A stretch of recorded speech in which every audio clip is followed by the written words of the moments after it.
Olá, eu sou o pastor Isaac Gomes da Igreja Vida Triunfante aqui em Bragança Paulista. Você vai assistir uma mensagem gravada em um dos nossos cultos de celebração. Aproveitando, se você ainda não está inscrito no nosso canal, se inscreva agora e ative o sininho. Essa mensagem com certeza irá impactar você profundamente, então compartilhe ela.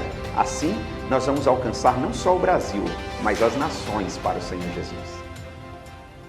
Glória a Deus, declare comigo assim, diga: eu viverei as promessas. Diga: eu viverei as promessas de Deus para a minha vida. Você sabia que existem promessas de vitória para você? Existem milhares de promessas que Deus já liberou para todos nós. Nós precisamos tomar posse dessas promessas. Nós precisamos tomar posse, ok? Gênesis 14, versículo 13. Gênesis 13, versículo 14 a 18. Se você já abriu, diz glória a Deus. Se você está sem Bíblia, acompanha pelo telão, ok? Diz assim a palavra de Deus em Gênesis 13, versículo 14 ao 18. Disse o Senhor a Abrão. Disse quem? O Senhor. Quem falou? Quem falou? O Senhor. Disse o Senhor a Abrão: depois que Ló separou-se dele, de onde você está? Olhe para o norte e sul, olhe para o sul, para o leste e para o oeste. Olha aqui, preste atenção no texto. Isso aqui é muito importante você prestar atenção nessa frase no início do versículo 13. Disse o Senhor a Abrão, depois que Ló separou-se dele. Por que Deus só disse depois que Ló separou-se dele? Aqui está o ponto-chave da mensagem, anota aí. Depois, grifa na sua Bíblia, depois que Ló separou-se dele. Deus tinha dado uma ordem para Abrão: sai do meio da tua parentela, da tua terra, e vai para um lugar que eu te mostrarei. A ordem do Senhor para Abrão era que ele pegasse somente a sua esposa, Sara, e fosse para o lugar que Deus ainda ia mostrar. Adão, ele gostava muito do sobrinho Ló. E ele, em vez de levar somente a sua esposa, ele leva também o sobrinho. Preste atenção, Deus não falou do que ele tinha totalmente para Abraão, porque Ló ainda estava com Abraão, e a bênção que Deus tinha era para Abraão e não para Ló. Então, depois que Ló se separa de Abraão, aí Deus vai falar, e o texto é muito bem claro. Disse o Senhor a Abraão, depois que Ló separou-se dele: de onde você está, preste atenção, de onde ele estava, Deus já tinha promessa para ele. De onde Deus estava, ele podia ver tudo que ele ainda iria conquistar, mas enquanto ele estava com a pedra de tropeço, Deus não permitia ele ver. Segura essa. Enquanto você estiver com a pessoa errada, agindo da forma errada, Deus não vai deixar você ver e nem vai falar com você. Você precisa fazer exatamente o que Deus mandar para viver as promessas que Ele tem para você. Olha aqui. De onde você está, olhe para o norte, para o sul, para o leste e para o oeste. Toda a terra que você está vendo darei a você e a sua descendência para sempre. Tornarei a sua descendência tão numerosa como o pó da terra. Se for possível contar o pó da terra, também se poderá contar a sua descendência. Percorra esta terra de alto a baixo, de um lado a outro, porque eu darei a você. Então Abrão mudou o seu acampamento e passou a viver próximo aos carvalhais de Morre, em Hebrom, onde construiu um altar dedicado ao Senhor. Preste muito bem atenção, Carlos Drummond de Andrade, muitos conhecem, ele escreveu o seguinte: quem teve a ideia de cortar o tempo em fatias, ao que se deu o nome de ano, foi um indivíduo genial.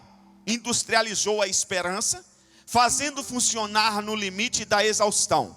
12 meses dá para qualquer ser humano se cansar e entregar os pontos.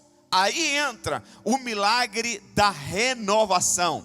E tudo começa outra vez, com outro número e com outra vontade de acreditar que daqui para frente tudo vai ser diferente. Você pode declarar isso, dizer: daqui para frente tudo vai ser diferente. Outra vez, daqui para frente tudo será diferente. Talvez você chegou ao final do primeiro semestre cansado, talvez até desanimado, porque o que mais tem são pessoas para nos desanimar. Você vai na fila do banco, tem gente murmurando. Você chega na empresa, tem gente murmurando. Você vai ao banco sacar ou pagar uma conta, tem gente murmurando. Tem gente reclamando, tem gente que só olhando para os problemas, poucas pessoas que olham para a solução, poucas pessoas que estão no meio do problema vendo a solução. A maioria das pessoas estão na solução imaginando no problema. Muitas pessoas estão com a promessa, estão com a vitória, tentando procurar um problema para justificar os seus fracassos. Então, na maioria das vezes, nós encontramos pessoas que se lamentam, que reclamam do desemprego, que reclamam das doenças, das enfermidades. Meus irmãos, desde quando eu me entendo por gente que existe câncer, desde quando eu me entendo por gente que tem gente com problema na coluna, desde quando que eu me entendo por gente que morre gente todo dia nas filas dos hospitais, desde quando eu me entendo por gente nesse Brasil que tem os hospitais superlotados, mas toda vez e todo ano basta surgir um probleminha que é motivo para as pessoas se amedrontarem, se acovardarem e começarem a reclamar. Meu irmão, o problema existe. Eu sei que existe doença, existe Covid, e tem mais outros males que ainda irão surgir, porque o Senhor Deus disse que no fim dos tempos aumentaria a iniquidade, vai ter muita coisa fabricada, elaborada em laboratórios. Mas deixa eu te falar, eu não fui chamado, eu não fui criado à imagem e semelhança de Deus para ficar admirando o problema, para ficar usando os meus lábios para murmurar. Eu fui chamado para vencer, eu fui chamado para romper, eu fui chamado para ver a solução e não o problema. Eu fui chamado para olhar para a cruz é o lugar do meu milagre, a cruz é o lugar da minha vitória. Se eu quisesse viver reclamando e se lamentando, eu ia viver qualquer outro Deus, mas eu vivo o Deus poderoso. Ele é o meu Senhor, é o meu Salvador, Ele é tudo o que eu preciso e muito mais. Ele é presente, Ele está comigo todas as horas. Eu não vou ficar me lamentando porque passou um semestre e a indústria não produziu, o Brasil não cresceu. Eu vou agradecer a Deus porque Ele está me dando mais 6 meses para eu dar a volta para cima, em nome de Jesus. Oh, sai desse marasmo, irmão, sai desse marasmo. Tem gente que não sai de casa há muito tempo, tem gente que não come uma comida melhor com medo da crise. Já há tantos meses não faz nem mais um churrasco e nem me convidou, aí eu fico mais nervoso ainda. É porque só não fez aqui, não me convida ainda. Ô irmão, tem crise? Tem. Vamos usar o bom senso? Sim. Vamos usar a inteligência? Claro. Temos a mente de Cristo. Mas deixa eu te falar, em meio ao caos é que acontece o milagre. Se tudo ficar bom, não tem milagre, é o normal. E o crente não foi chamado para viver o normal, nós fomos chamados para viver o sobrenatural. O sobrenatural, querido, creia nisso. Você existe, você foi criado à imagem e semelhança de Deus. Não é para viver o natural, é para viver o sobrenatural. O Senhor Deus diz para Abraão: ergue os olhos e olha desde onde estás. Meu irmão, chegou a hora da gente erguer os olhos, olhar lá na frente. Tem gente reclamando aqui perto de você, olha lá na frente. Tem uma música da Aline Barros que diz assim: como o farol, não é isso? Você tem que ser como o farol. Às vezes a escuridão está somente aos pés do farol. Às vezes o farol está clareando lá em alto mar o navio que está perdido, e no seu pé do farol está a escuridão. Meu irmão, muitas vezes pode ter pessoas se lamentando, reclamando aos nossos pés, mas o nosso olhar tem que estar na cruz, porque a cruz é o lugar do nosso milagre. Aleluia! Olha para frente, olha para frente. Primeiro, por que erguer os olhos? Erguer os olhos significa tirar a esperança e a expectativa das coisas materiais, físicas e humanas, e olhar para o autor e consumador da fé. Erguer. Rapaz, mas você não está vendo? O problema está aqui, mas eu estou olhando para Deus lá.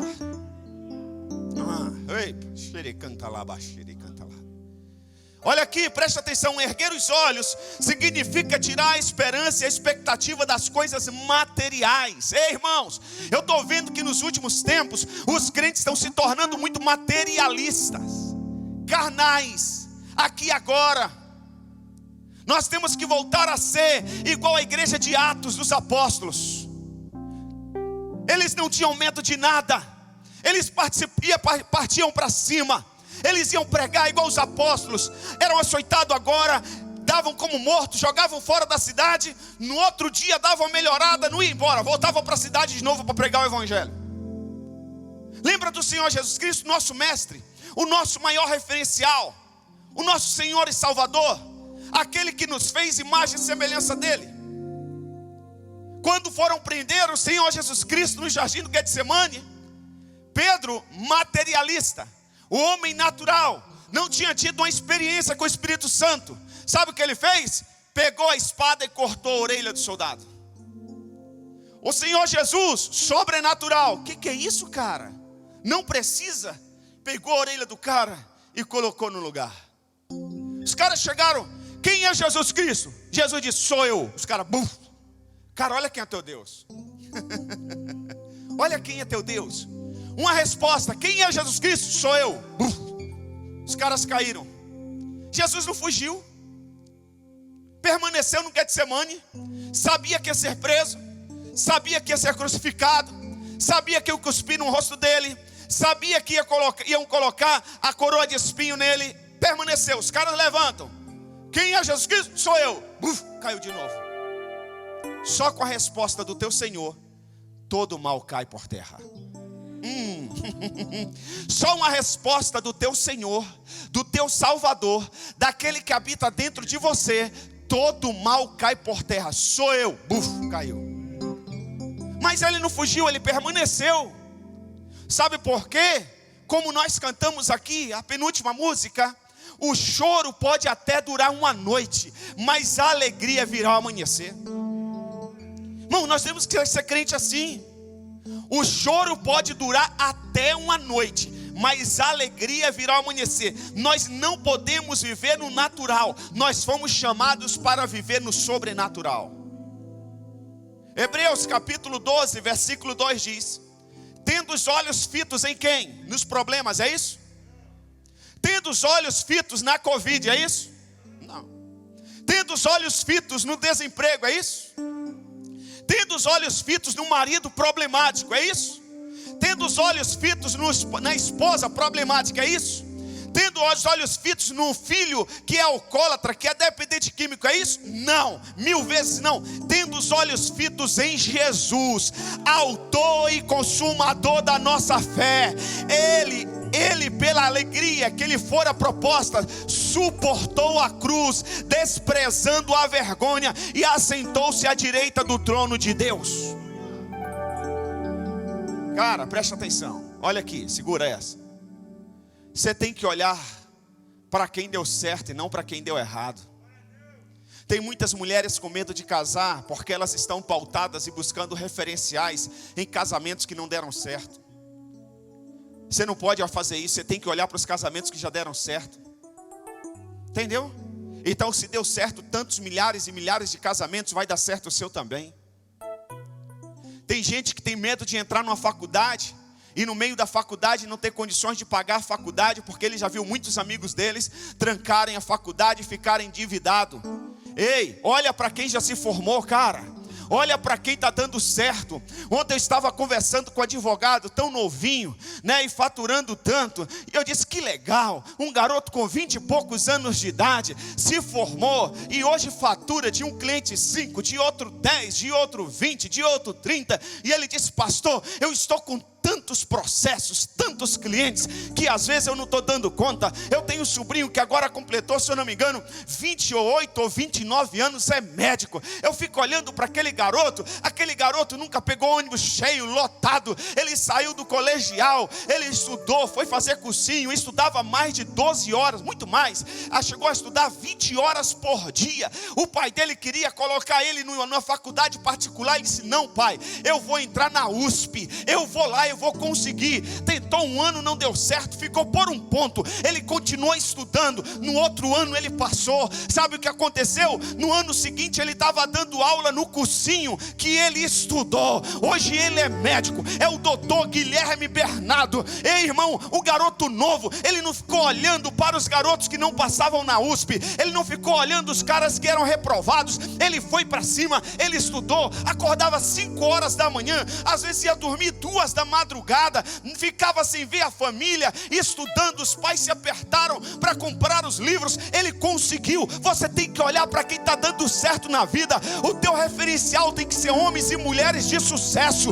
O teu referencial tem que ser homens e mulheres de Deus, cheios do Espírito Santo, que vivem pelo sobrenatural e não pelo natural. Quem está me entendendo diz amém? Aleluia, aleluia. Olhar continuamente, não é só olhar, porque tem gente que olha: não, esse ano eu vou ler a Bíblia, esse ano eu vou jejuar. Não, pastor, pode contar comigo, agora eu vou. Olhou, mas não continua olhando. Daqui a pouco, na hora da luta, na hora da dificuldade: não, pastor, eu vou ser um dizimista fiel, aconteça o que acontecer. Na hora que o dinheiro, só sobrou o dinheiro, ou entrega o dízimo que é de Deus, ou paga a conta, ele desiste de ser fiel. É, pastor, Deus entende, sabe. Olha aqui, olhar continuamente, perseverar. Irmãos, existem muitas pessoas, infelizmente, de altos e baixos. Uma hora está aqui, outra hora está aqui, outra hora está lá embaixo. É melhor que você fique não fique tanto no topo, mas que você continue e vá crescendo gradativamente. É isso que Deus espera da gente, olhar continuamente. Deus disse a Abraão: olha, mas é olhar continuamente. Salmos 25, versículo 15, o salmista diz: os meus olhos estão sempre, não é de vez em quando, os meus olhos estão sempre voltados para o Senhor, pois só Ele tira os meus pés do quê? Das armadilhas. Sabe, irmãos, olha aqui, tem gente que na hora que os pés já estão nas armadilhas, aí ele olha para o Senhor.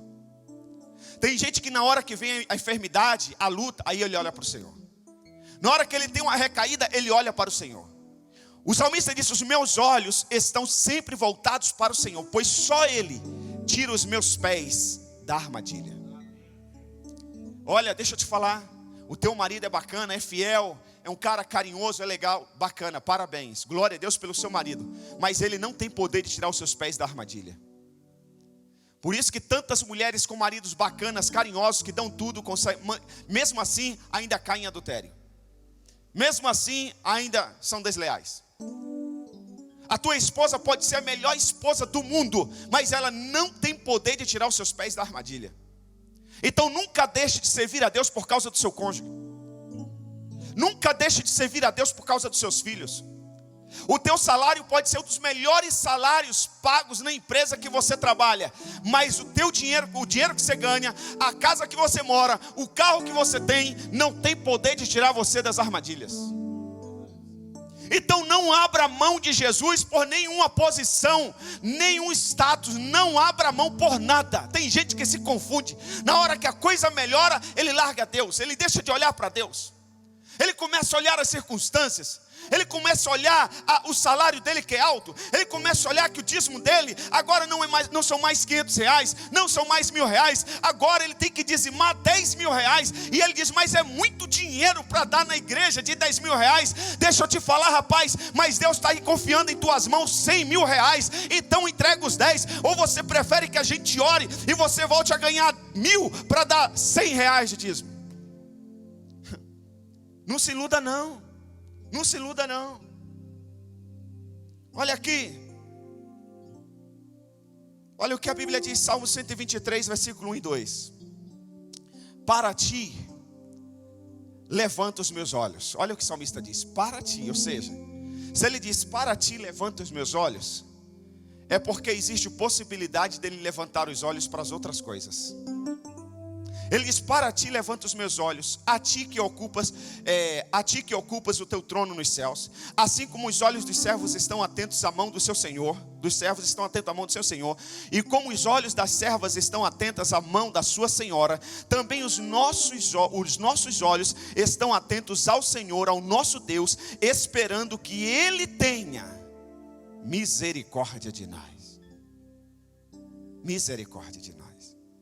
A forma de ver as coisas, irmãos, ajuda a determinar os resultados. Olha aí, está na tela. Vamos falar juntos no 3. 1, 2, 3, bem forte. 1, 2, 3.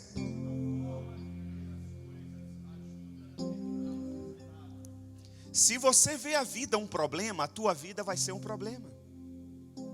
Se você vê o seu cônjuge uma encrenca, ele vai ser uma encrenca na sua vida. Mas se você olhar para o seu cônjuge como uma bênção que Deus te deu, irmãos, pode ter certeza que Deus vai trabalhar ao seu favor. Se você levanta de manhã cedo reclamando porque tem que trabalhar, se a senhora acorda de manhã cedo reclamando porque tem que levantar para fazer o café porque as crianças acordaram, o seu dia vai ser um tormento. Mas se você levantar agradecendo a Deus porque você está vivo, aleluia, você vai superar todas as dificuldades daquele dia. A forma de ver as coisas ajuda a determinar os resultados, irmãos. Podemos ter a atitude de Ló ou a de Abraão. Vamos descobrir quais são as atitudes. Eu não vou finalizar a mensagem não, sabia? Há uma unção tão grande. Eu já fui altamente edificado aqui. Eu já fui. Podemos ter a atitude de Ló ou a de Abraão. Vamos ver quais foram as atitudes de ambos. Ló, um homem natural e carnal. Ló, um homem natural e carnal. A promessa era para Abrão. Abrão não tinha visto, presta atenção.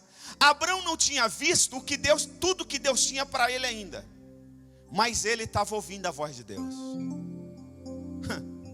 Deus disse para Abrão: Abrão, manda Ló escolher o lado que ele quiser. Porque qual o problema? Enquanto Ló, olha que coisa maluca, gente. Recebe essa revelação. Vem aqui, Paulo, por favor. Ah, não pode, né? Tá, mas fica aqui. Tá, não pode encostar, né? Fica aí, fica aí. Enquanto Ló estava encostado em Abrão, Abrão estava prosperando. Não era para Abrão levar Ló. Não era. Mas já que levou, meu irmão, é o seguinte: tem gente que não é para você colocar debaixo do seu guarda-chuva. Mas já que você colocou, mesmo que ele seja murmurador, preguiçoso, freio de mão puxado, ele vai ser abençoado, porque a bênção está em você. Mesmo que a promessa não seja para ele, mas ele vai estar colado em você, a bênção de Deus vem para você e respinga nele.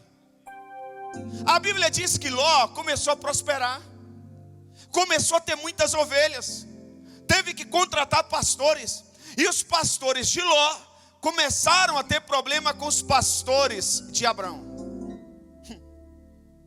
Então, Abrão, sensível à voz de Deus, ele diz assim: eu não vou querer arrumar encrenca com meu sobrinho. Então eu vou mandar ele escolher, orientado por Deus, vou mandar ele escolher o lado que ele quer. Obrigado, pode ir para lá.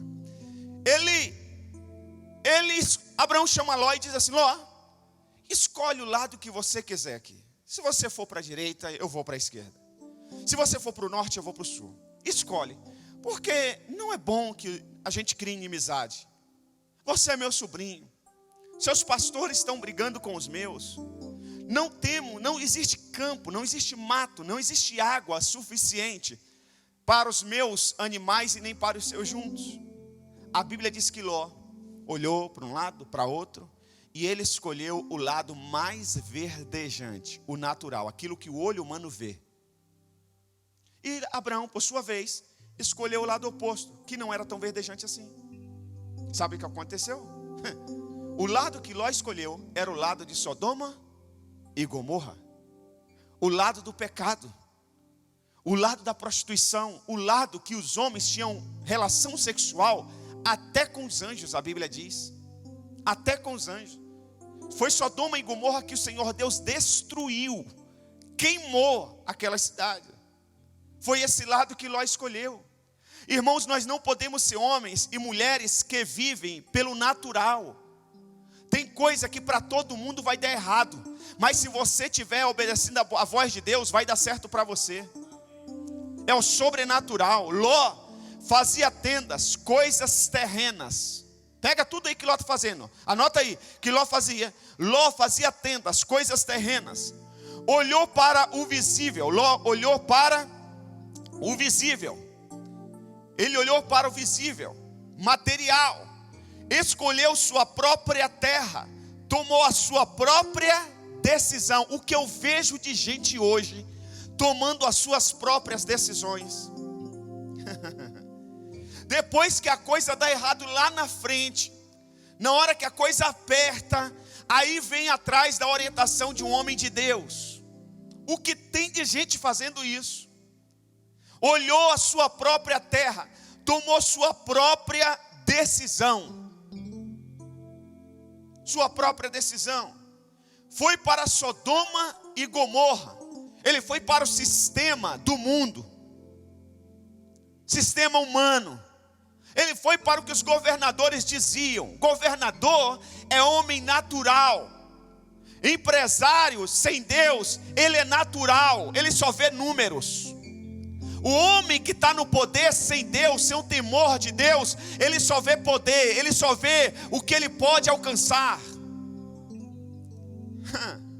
Foi inaugurado agora essa semana, sábado, os rios lá no Nordeste, lá de Itaipu, lá, não foi? Hoje já saiu 77 empresas de caminhão-pipa estão destinadas à falência em Fortaleza. E todas elas de uma única família, de um político. Por que nunca saía? Porque uma obra desde 2014 nunca era concluída. Homem no poder, ele é natural, ele só olha para o umbigo. Ele só olha para o umbigo. Ló foi para Sodoma e Gomorra, sistema do mundo. Perdeu sua família, fracassou. Tem muita gente se prostrando no altar do sucesso e perdendo o altar de Deus, que é a família. Vamos agora ver as atitudes de Abraão. Homem espiritual, um homem de fé, considerado até hoje o pai da fé. Desde onde estás, não importas como você chegou até aqui, há sempre um recomeço. Erga os olhos para ver a glória de Deus. Erga os olhos para ver, aleluia, a glória de Deus. Desde onde estás, não importa o seu estado emocional, não importa o seu estado físico, não importa o seu estado econômico, não importa a sua situação conjugal. Desde onde está, erga os olhos, olha para a cruz, olha para Jesus, deixa o sistema de lado, deixa do seu achismo, vem agir com fé e Deus fará um milagre na sua vida. Erga os olhos, por quê, Senhor? Porque toda a terra, toda esta terra que vê, eu te darei. Irmãos, deixa eu te falar uma coisa. Deus, quem é pai aqui? Quem é pai? Quem é pai? Quem é pai? Quem é pai? Beleza. Você pretende deixar toda a sua herança para quem? Para os seus filhos ou para os filhos dos seus vizinhos? Para quem? Seus filhos. Por quê? Porque você é o pai. Porque você é o pai. Deixa na oração que o Senhor Jesus nos ensinou, Ele disse o quê? Pai? Nós somos filhos de quem? A Bíblia diz que a terra pertence ao Senhor e tudo que nela há. Ele é o dono da prata e do ouro. Quando se descobre uma mina de petróleo em algum lugar do mundo, você acha que Deus foi pego de surpresa ou Ele sabia que já existia aquela mina de óleo lá? Ele já sabia. Você acha que Ele, sendo seu pai, Ele quer entregar essa mina nas mãos dos seus filhos ou de pessoas naturais e carnais, que só vão olhar para o seu próprio umbigo? De seus filhos. O problema é que muitos filhos estão agindo como filho pródigo. Estão querendo resolver a sua vida do seu próprio jeito. Um pouquinho da herança que tem, ele pega e sai gastando, arrebentando a vida. Mas o pai tem riqueza em casa, ninguém está passando fome, ninguém está querendo a comida dos porcos na casa do pai. O filho tem gado gordo, tem novilho gordo, tem caminha quente, tem banheiro limpo, tem casa e comida limpa. Mas o outro, o filho pródigo, está lá no meio dos porcos. Deixa eu te falar aqui, porque toda esta terra que vê, eu te darei. Deus quer dar. Deus quer entregar para você todo o tesouro da terra. Todo o tesouro da terra. Eu estou para fazer live com um jovem de 24 anos, Mateus. Em nome de Jesus eu vou conseguir trazer ele e o pai aqui na igreja para ampliar nossa visão. Vou resumir a história, resumir bem assim, vou começar já quase do final. Do final não, porque ainda estão vivos, graças a Deus, vão viver muito ainda, em nome de Jesus. Mas o pai do Mateus, em 96, ele começou a construir um frigorífico, com muita dificuldade, para abater não sei quantos frangos por dia. Ele terminou a construção em 2001. Quando ele terminou a construção, que ia começar a bater frangos, veio uma empresa americana e disse: eu quero comprar a empresa. Ele vendeu a empresa. Ele foi construir um outro frigorífico com a maior capacidade de abatimento por dia.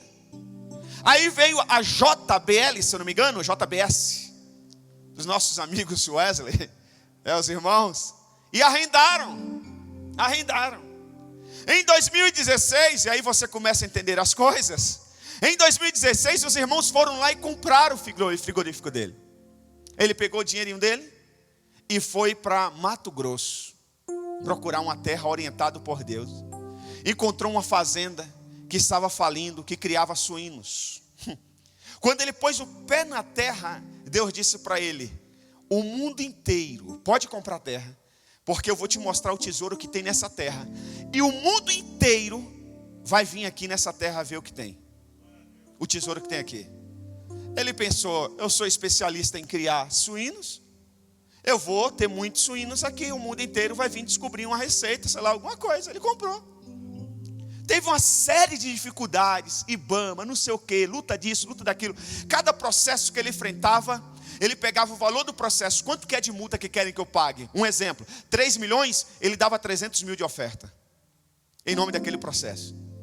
Aí um outro processo era o quê? 1 milhão, ele dava 10 mil, ele dava 100 mil de oferta em nome daquele processo. Deus foi livrando ele de todos os processos. O Mateus, filho dele, gosta de futebol. Aí decidiu jogar no Paris Saint-Germain. Foram para Paris. Pai tem dinheiro, foram para Paris. Num jantar, um empresário que ia apresentar ele no dia seguinte no clube, disse assim: Mateus, toma isso aqui, vai te ajudar amanhã no treinamento. Mateus pegou o atleta, disse: mas rapaz, mas isso aqui não vai me prejudicar não no treinamento? O cara disse não. O cara começou a falar as composições daquele suplemento. Quando ele falou o nome de um suplemento, de uma composição, o filho olhou para o pai olhou para o filho e disse: me conte mais. E o cara contou. Ele disse: isso aqui que você está falando, tem lá na fazenda nossa no Brasil. Amanhã eu não vou para o clube não, eu vou voltar para o Brasil. Eles voltaram para o Brasil. O menino não ficou no clube. O menino veio para a fazenda do pai e começou a explorar aquela alga. Hoje ele exporta suplementos para o mundo inteiro. E um detalhe: essa empresa de suplementos é só para todo lucro é só para investir no reino de Deus. Eles não precisam dessa empresa.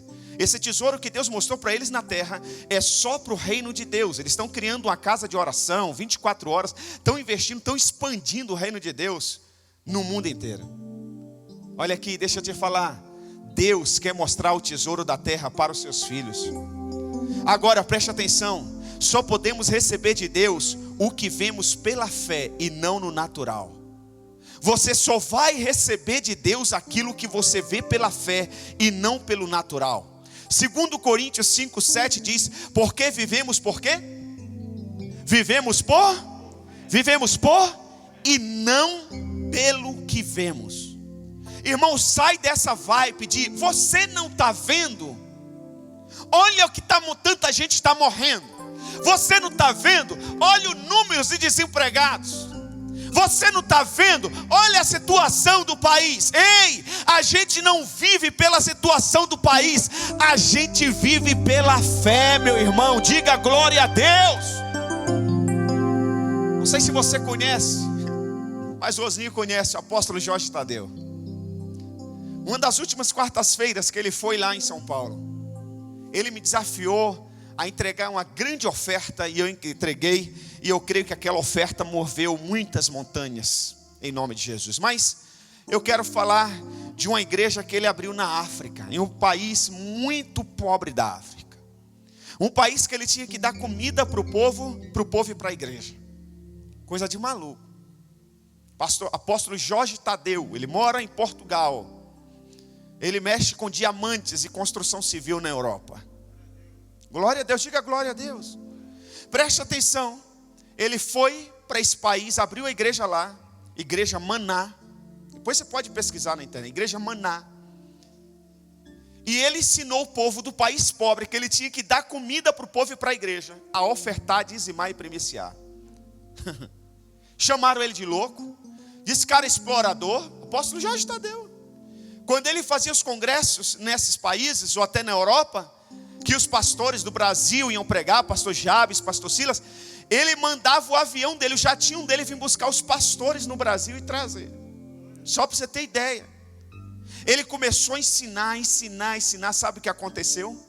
Essa igreja hoje, essa igreja hoje lá, que ele tem na África, um dos países da África, o povo começou a prosperar, construir uma linda catedral, e hoje aquela igreja está sustentando missionários em outros países da África. Coisa de maluco, cara. De maluco. Sabe por quê? Porque o homem de Deus, a mulher de Deus, não vive pelo que vê, vive pela fé, meu irmão. Por isso que Jesus disse: o meu justo viverá pela fé. Romanos capítulo 8, versículo 24 e 25 diz assim: pois nessa esperança fomos salvos.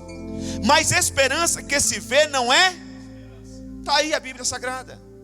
Não, se eu ver, eu dizimo.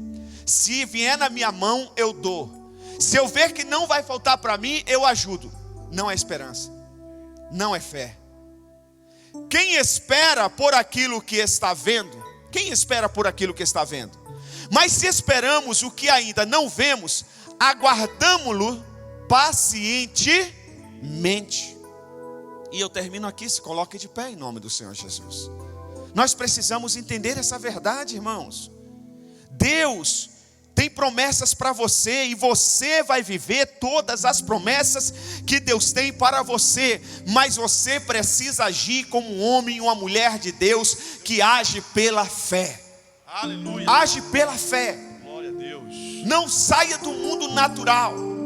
Não viva mais ouvindo os críticos. Crítico só vive pelo natural.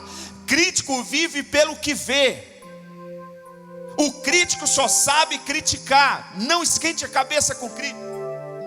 Não desenvolva diálogo com murmuradores, com incrédulos.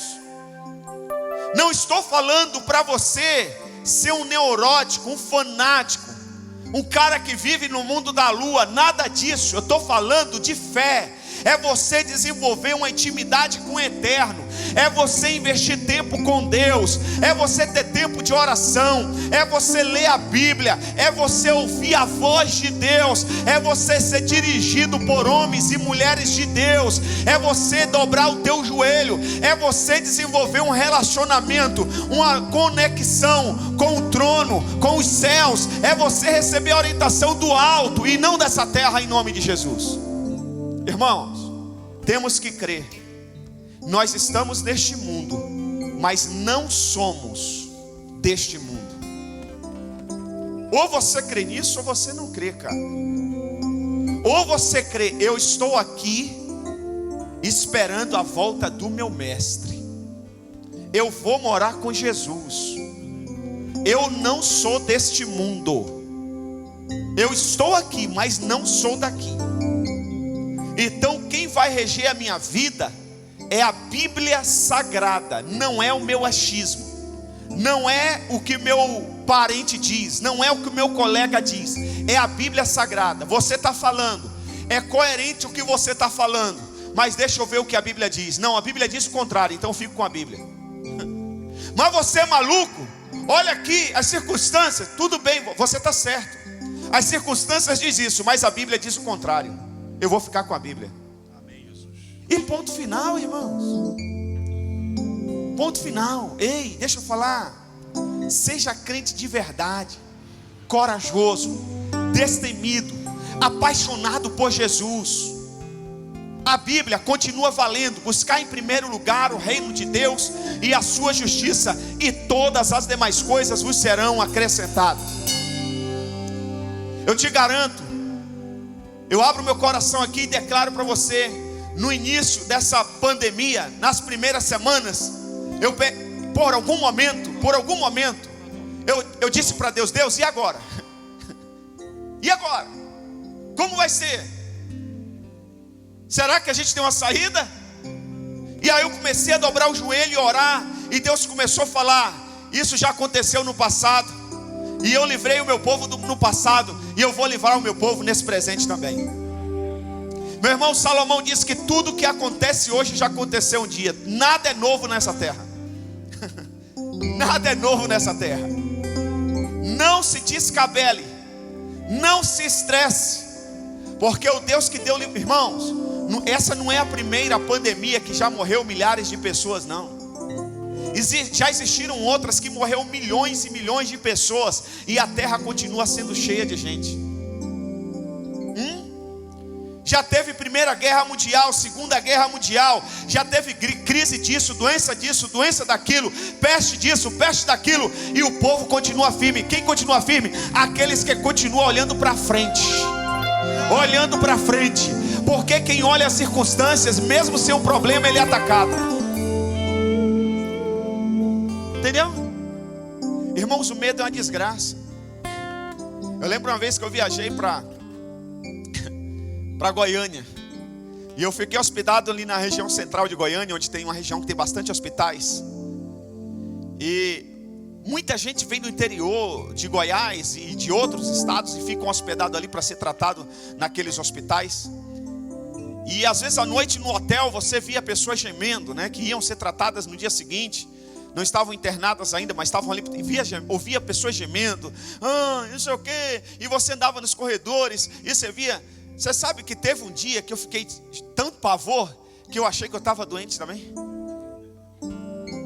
Aí teve um dia que eu comecei a sentir uma dor no peito. Eu falei: eu acho que eu vou infartar. Aí sabe o que eu disse? Eu nem vou deitar para dormir, porque se eu infartar eu vou estar acordado. Aí lá nas tantas eu disse: que besteira, rapaz. Se infartar acordado ou dormindo não muda nada. Eu lembro uma vez que eu estava no Café de Pastores, uma quarta-feira. Tinham acho que 19 ou 20 anos lá em São Paulo. Eu trabalhava na Record. E eu saí do café por volta de umas 11 horas, porque eu tinha uma reunião. Quando eu entrei no carro, tinha um noticiário de um jornalista que estava dirigindo o carro em São Paulo, infartou, bateu o carro numa árvore e morreu. E eu era um cara conhecido da CBN. E os repórteres mudam a voz, né, o tom de voz na hora de dar essas notícias, né? Para te comover, é um negócio de maluco. Aí eu estava ouvindo o noticiário no rádio e tal. Aí eu fiz assim no nariz. Quando eu olhei, sangrando, eu falei: caramba, estou morrendo. Estou morrendo igual o cara. Eu peguei o carro rapidinho, fui para a Record. Entrei lá na sala dos médicos lá. E eu disse: está acontecendo alguma coisa. Meu nariz começou a sangrar. Nunca aconteceu isso. Olha o lenço. E não sei o que, olha a camisa. E a médica disse: calma, senta aí, levanta a cabeça. Colocou um gelinho, disse: pronto, foi uns vasinhos, está muito seco o tempo, você fez assim, estourou um vasinho. Irmãos, tem muita gente com febre sem Covid. Tem muita gente perdendo o paladar, que o Covid está até com medo dele. E ele está, ei, presta atenção. Tem gente com comida em casa, com emprego garantido e com medo da crise, do desemprego. Não, irmãos, olha para frente, olha para Jesus. Porque mesmo se qualquer desses maus te acontecer, Deus continua sendo Deus, Ele vai te livrar. Creia nisso, creia nisso. Não é que a gente está imune, não, nós podemos, mas nós temos um Deus que o mundo não tem. Entendeu? É lógico que você tem que se precaver, porque não é só você, são outras pessoas. Nós estamos aqui para gerar vida e não morte. Nós estamos aqui para proporcionar uma vida triunfante, não uma vida desgraçada, não uma vida camada, não uma vida no leito da dor. Não. Nós somos vida triunfante. O que Deus tem para nós é vida abundante. Nós nascemos para vencer. Aleluia. Feche os seus olhos em nome de Jesus.